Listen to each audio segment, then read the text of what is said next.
So does that bring us up to date somewhat?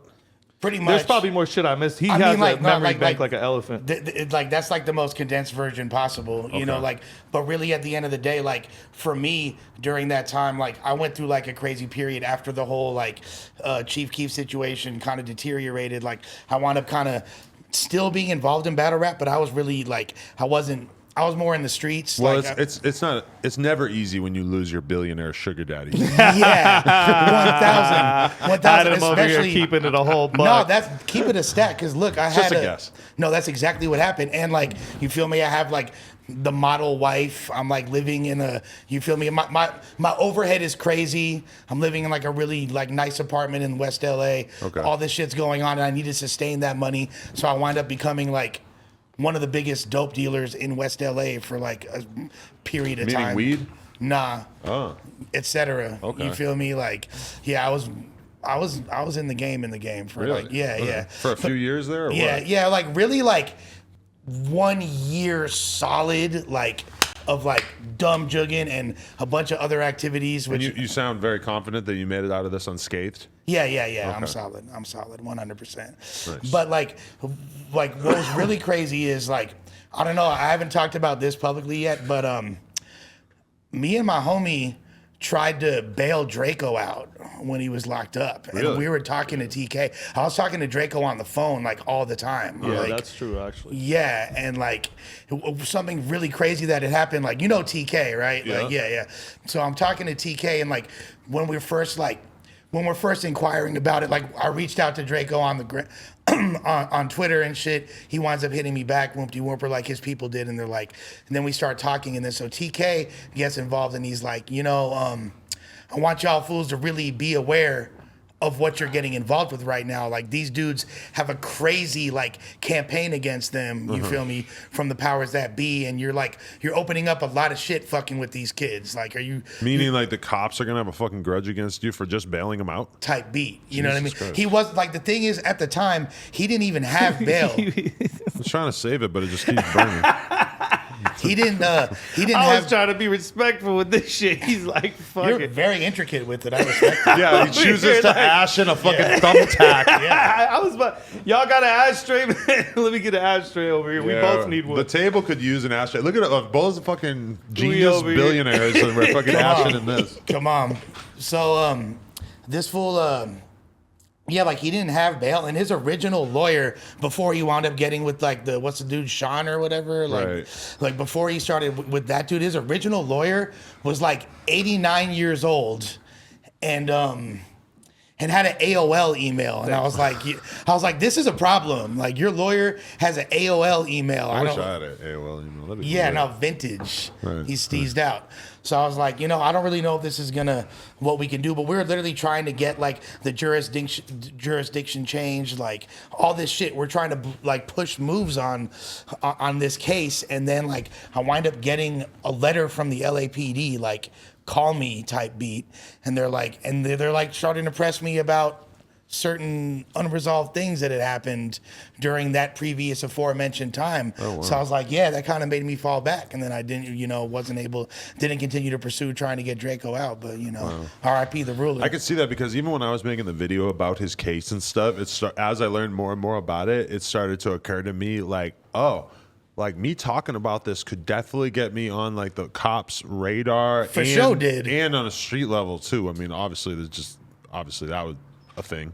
you Yeah, know? that as well. But really, like, my primary concern was like, yeah, Johnny 1212 was on the helmet. Yeah, that's crazy. So, okay, fast forward to present day. What do you guys feel like? Well, the idea we're of gonna, us. yeah, what? Because you guys have like a thing that Yeah, you yeah. can explain, and how does that incorporate with what you're trying to do on this Look, man, platform? over the last couple of years, man, over the last decade, man, we kind of, after the whole grind time situation dissolved, most of us just kind of just started just working for hire, bro.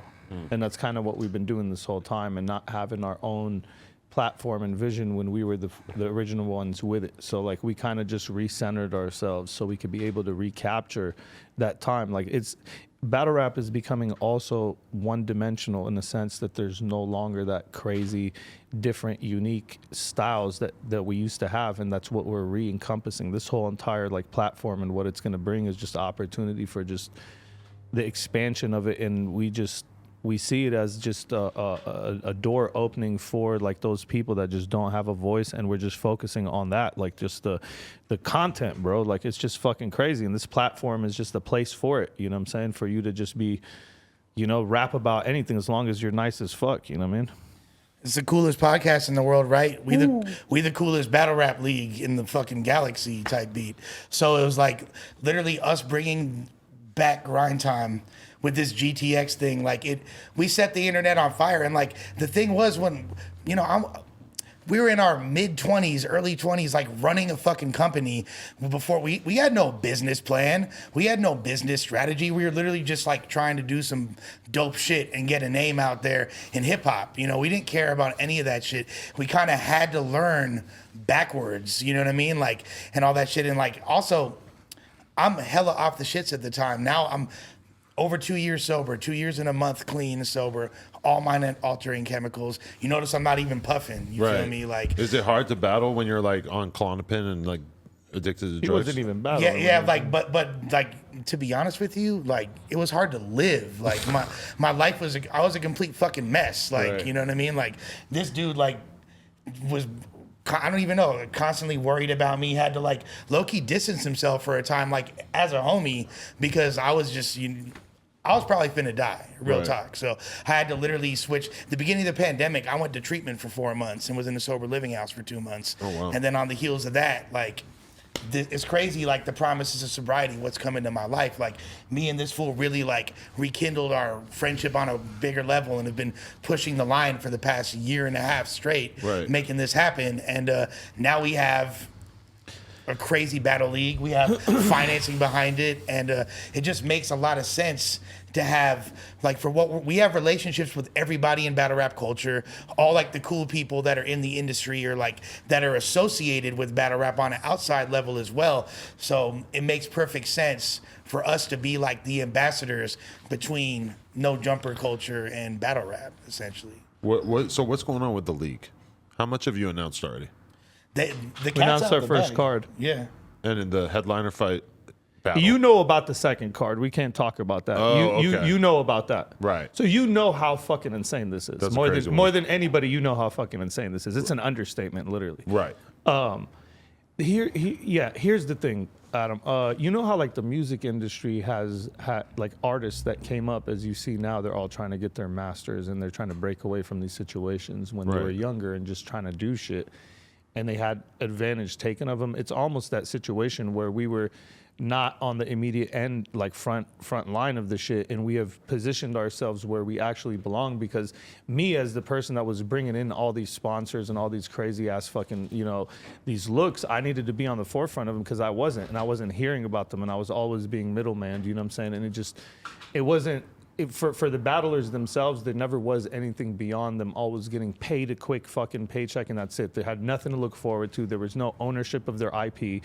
And that's kind of like where we're like headed, is like we actually care about the artists themselves, and we want to provide a place where it's not like the fucking music industry. And everyone on our team believes the same shit. We merged with an NFT company that wants to help us do that too. They're going to help us on that aspect. I know NFTs is not big in everyone's But world, merged, like you gave up ownership of whatever you're building? Or? No. There are partners, so it's There are partners. So it's GTX powered by Band Royalty. So, but you became the same company, or is it more like a sponsor? No, like we fuck with them heavy, like, you know what I mean? Like we're still GTX, but they're helping support us, and like we support them as well. Like we work in harmony. Okay, guys, we want to thank you so much for getting us to 100,000 subscribers right here on the Clips channel. If you want to support, please click that subscribe button. We're trying to get to 200K. Thank you so much.